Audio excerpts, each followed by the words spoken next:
नमस्कार, আমি ঋতুপর্ণা। চলুন শুরু করা যাক আজকে স্পেশাল রেসিপি। আজকে একটু মিষ্টি বানাতে ইচ্ছে হলো, তাই বানিয়ে ফেললাম বালুশাহী মিষ্টি হালুয়ার মতো। 2 কাপ পরিমাণ ময়দা একটা পাত্রে নিয়ে ওর মধ্যে হাফ টেবিল স্পুন মতো বেকিং পাউডার ও 1 চিমটে মতো নুন দিয়ে দিলাম। ভালো করে ময়দার সঙ্গে মিশিয়ে নিলাম। এবার ওর মধ্যে 1/3 কাপ মতো ঘি নিয়ে নিলাম। ময়ানটা ঠিকঠাক থাকলে মিষ্টি বানানোটাও ঠিকঠাক হবে। এইভাবে ময়দাটাকে মুঠো মুঠো করছি, দেখুন তাতে ময়ানটা ঠিক আছে মনে হচ্ছে। এবার হাফ কাপ পরিমাণ মতো জল দিয়ে ভালো করে ময়দাটা মেখে নিলাম। বেশি কিন্তু ময়দাটা ঠাসা যাবে না, মিষ্টির গায়ে কিন্তু একটা লেয়ারের মতো থাকবে। এইভাবে ময়দাটাকে মেখে 10 মিনিট ঢাকা দিয়ে রেখে দেব। বালুশাহী মিষ্টিতে কিন্তু মাপগুলো ঠিকঠাক করে দিতে হবে।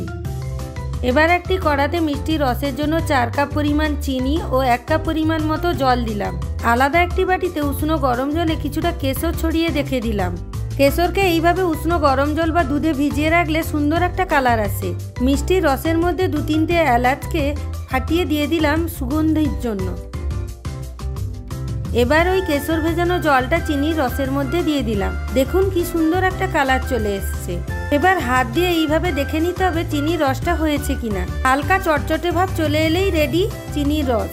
এবার ময়দার ডুয়োটাকে হালকা হাতে এইভাবে উল্টে উল্টে নেব। এবার হাত দিয়ে এইভাবে টেনে টেনে লম্বালম্বিভাবে করে নেব। মাঝখান থেকে এইভাবে কেটে 2 ভাগ করে নিলাম, দিয়ে তার উপর আবার চাপিয়ে দিলাম। এইভাবে একটা লেয়ারের মতো করব। এবার ছুরি দিয়ে লম্বালম্বিভাবে ময়দাগুলোকে কেটে ভাগ করে নেব। হাত দিয়ে ময়দাগুলোকে এইভাবে লম্বালম্বিভাবে গড়িয়ে নিয়ে লেচি কেটে নিচ্ছি। লেচিগুলোকে এইভাবে গোল করে মাঝখান থেকে গর্ত করে নেব। এইভাবে প্রত্যেকটা লেচিকে রেডি করব।